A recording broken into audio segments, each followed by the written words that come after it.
আমাক দলে দায়িত্ব দিলে যে আমি কাজিৰঙা সমষ্টিৰ আমাৰ কাৰ্যকৰ্তাসকল যিসকল আমাৰ দায়িত্বত আছে, যিসকল আমাৰ জিলা সভাপতি, জিলাৰ বিষয়ববীয়া আৰু আমাৰ মণ্ডলৰ সভাপতিসকল, মৰ্চাৰ সভাপতিসকল সকলোকে আমি লগ ধৰি তেখেতলোকৰ মতামত, কোনে প্ৰাৰ্থিত্ব পাব লাগে তেখেতলোকৰ মতামত ল'ব লাগে।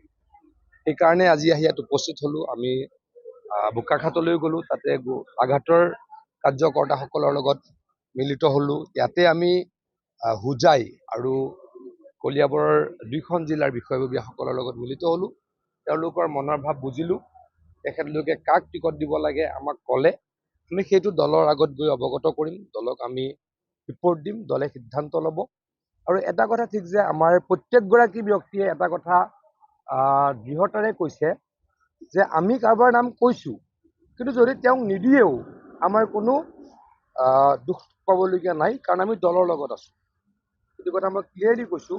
বিজেপি দলৰ এইটো অত্যন্ত এটা গুৰুত্বপূৰ্ণ কথা, বা সকলোতকৈ ধনাত্মক, সকলোতকৈ পজিটিভ ছাইড, যে ইয়াতে কোনোৱে নকয় অমুকক টিকট নিদিলে আমি দল নকৰোঁ, অমুকক টিকট নিদিলে আমি দল ত্যাগ কৰিম।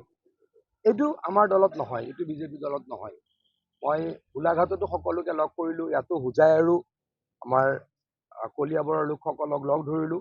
সকলোৱে ক'লে যে মই অমুকৰ নাম কৈছোঁ, বা কেইগৰাকীমানে কৈছে যে দলৰ যি সিদ্ধান্ত সেই সিদ্ধান্ত। তথাপিতো কিছু ব্যক্তিয়ে ক'লে যে মই অমুকৰ নাম কৈছোঁ, কিন্তু তথাপিতো আমাৰ একো নাই, এইগৰাকী ব্যক্তিয়ে টিকট নাপালেও দলে যাক দিয়ে আমি তাৰ লগতে আছোঁ। এইটো বিজেপিত হয়, কাৰণ বিজেপি এটা সুশৃংখলিত পাৰ্টি। বিজেপিত সকলো কাৰ্যকৰ্তাই দলৰ সিদ্ধান্ত মানে, সিদ্ধান্ত গ্ৰহণ কৰে, আৰু সেইকাৰণে আমি ৰাইজৰ আগত ভালদৰে যাব পাৰোঁ, আৰু ইলেকশ্যনতো আমি জিকোঁ। এইবাৰো ব্যতিক্ৰম নহ'ব। কাজিৰঙা চিটত আমি 100% জিকিম, কেইবা লাখ ভোটৰ ব্যৱধানত জয়লাভ কৰিম। বিধানসভাত দেখা গ'ল কালি আপুনি অখিল গগৈৰ বিৰুদ্ধে ৰুষ্ট হৈছে। অখিল গগৈৰ সমষ্টিৰ কথা বিশেষ নকয় নেকি? অখিল গগৈ ডাঙৰীয়াই আবুল তাবুল কথা কয়। তেওঁ আবুল তাবুল কথা কয়, জঁপিয়াই পৰে, বেলেগে কুৱেশ্যন মানে তাতে জঁপিয়াই পৰে। আৰু তেওঁ আচলতে সমষ্টিৰ কথা অলপ চলপ কয়, তাৰপাছত জঁপিয়াই ফুৰে, আৰু তেওঁ আবেলি কোনোদিনে নাথাকে। আপুনি যদি বিধানসভাৰ ৰেকৰ্ডখন চাই, আবেলি অখিল গগৈ কেতিয়াও নাথাকে। মানে মই কালি ভাবি ভাবি এটা কথা উলিয়াইছোঁ যে যেতিয়ালৈকে টিভি কেইটা এক্টিভ হৈ থাকে তেতিয়ালৈকে আচলতে অখিল গগৈ থাকে। আবেলিটো টিভিত চিনেমা আহি যায়, আবেলিটো টিভিত চিনেমা আহি যায়, টক শ্ব' আহি যায়, সেইখিনি সময়ত অখিল গগৈ ডাঙৰীয়া বিধানসভাৰ পৰা অন্তৰ্ধান হয়। আগবেলা যিহেতু টিভিত বিধানসভাখন লাইভ হয়, গতিকে তেওঁ ঘনে ঘনে ওলাই যায়, বাহিৰলৈ ওলাই যায়। বিধানসভাত কিবা এটা ক'লে, কৈ লগত লগত দৌৰি গৈ বাইক দি গুচি আহিলে। আমিতো ওলাই নাযাওঁ। আমি যি বিধানসভাত এবাৰ সোমালোঁ, একেবাৰে আবেলি শেষ কৰি বিধানসভাৰ পৰা ওলাই যাওঁ। অখিল গগৈ বিধানসভাৰ পৰা সোমোৱা ওলোৱা মিনিমাম ব্ৰিজ বাৰ কৰে। কিয় কৰে? বিধানসভাত কিবা এটা ক'লে আৰু টিভিত গৈ বাইক দি দিলে, আকৌ ওলাই আহিলে, আকৌ বিধানসভাত সোমালে, কিবা এটা ক'লে, আকৌ বাইক দিলে। মানে তেওঁৰ মূল উদ্দেশ্যটো হ'ল টিভি। আপোনালোকে তেওঁক পগলা কৰিছে আচলতে। আপোনালোকে চুঙাবিলাক চাই চাই তেওঁৰ কিবা এটা হৈছে, গতিকে তেওঁ যেতিয়া টিভি থাকে তেতিয়া বিধানসভাত থাকে, যেতিয়া টিভি নাথাকে তেতিয়া বিধানসভাত নাথাকে। কালি গুৰুত্বপূৰ্ণ কথাটো হ'ল যে তেওঁ এমেণ্ডমেণ্ট আনিছিলে। এখন বিল আহিছিল, দহুৱাৰ এখন বিল আহিছিল, বিলখনত তেখেতে এমেণ্ডমেণ্ট আনিছিল। নিজে এমেণ্ডমেণ্টটো নাথাকি ক'ৰবাত অন্তৰ্ধান হৈ গুচি গ'ল। তাৰমানে কি, এইখিনি সময়ত টিভিৰ লাইভ নাই। টিভিৰ যেতিয়া লাইভ নাথাকে, অখিল গগৈ ডাঙৰীয়াই পলাই পত্ৰং দিয়ে। আবেলি অখিল গগৈ ডাঙৰীয়া নাথাকে। চিৰিয়াছ পলিটিচিয়ানে সেইটো কাম নকৰে।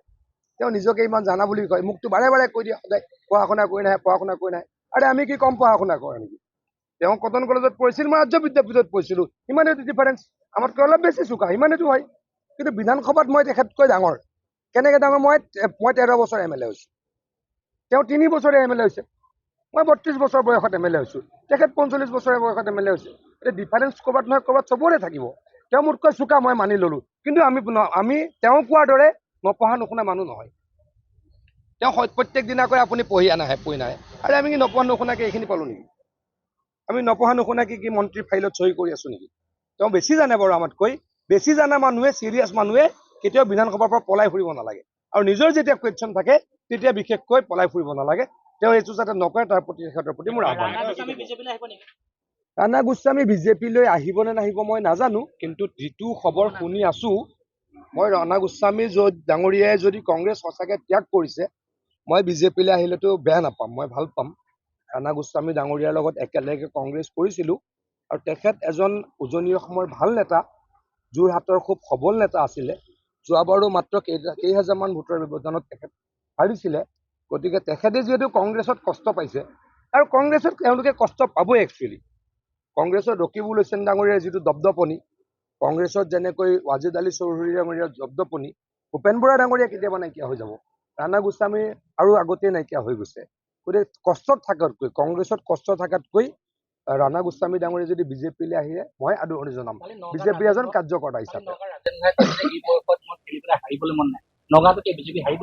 মই চাওক, আমিতো এটা কথা হয়, ইয়াতে মুছলমান ভোটৰ যিহেতু সংখ্যা বেছি, আমি বেকফুটত আছো, এইটো অস্বীকাৰ নকৰোঁ। কিন্তু আমি যোগ্যভাৱে প্ৰতিদ্বন্দ্বিতা কৰিমেই, আমি যোগ্যতাৰে প্ৰতিদ্বন্দ্বিতা কৰিম। আমাৰ দলৰ কেণ্ডিডেট যোন হয় তাক লৈ শক্তিশালীভাৱে নিৰ্বাচনত অৱতীৰ্ণ হ'ম। নগাঁৱত মোৰ সমষ্টি, জাগিৰোড সমষ্টিও সোমাইছে। গতিকে আমি যোগ্যতাৰে প্ৰতিদ্বন্দ্বিতা কৰিম। হাৰো জিকো বেলেগ কথা, ইলেকশ্যনতো হাৰা জিকা থাকেই, ইলেকশ্যনত হাৰা জিকা থাকে। যোগ্যতাৰে প্ৰতিদ্বন্দ্বিতা কৰিম, জিকিবলৈকে আশা কৰিম।